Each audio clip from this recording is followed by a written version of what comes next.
Perfume viral Kaf datang lagi?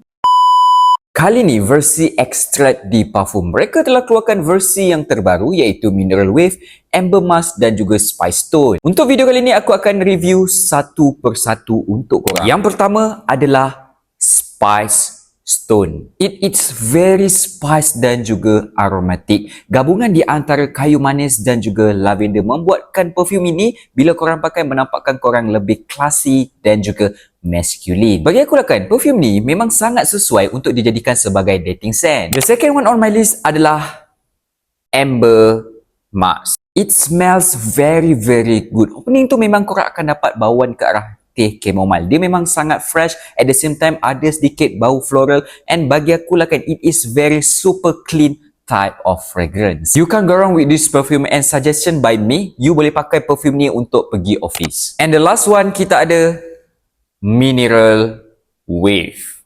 Bergamot, ambergris, cardamom. Perfume ini memang perfect combination yang membuatkan perfume ini lebih nampak fresh and super aquatic type of fragrance. Perfume ini memang sangat-sangat sesuai untuk golongan yang kerja outdoor. Lagi korang berpeluh, lagi naik bau dia guys. Kalau korang tanya aku yang mana satu akan menjadi pilihan hati, aku akan jawab Mineral Wave. Sebab apa? Badan aku ni memang kuat sangat berpeluh, dan bagi aku perfume Mineral Wave ni paling sangat sesuai untuk aku. Tapi kan kalau kata korang ni memang betul-betul collector, korang wajib ada ketiga-tiga version yang terbaru daripada Kaf Extract di parfum. By the way guys, kalau kata korang nak jimat, korang ambil je combo bundle. Sebagai contoh, korang beli satu percuma satu, beli dua percuma tiga. Bagi aku ianya lebih berbaloi. Korang check bag kuning dekat bawah sebab promosi ni khas untuk Super Brand Day sahaja guys. Selamat mencuba.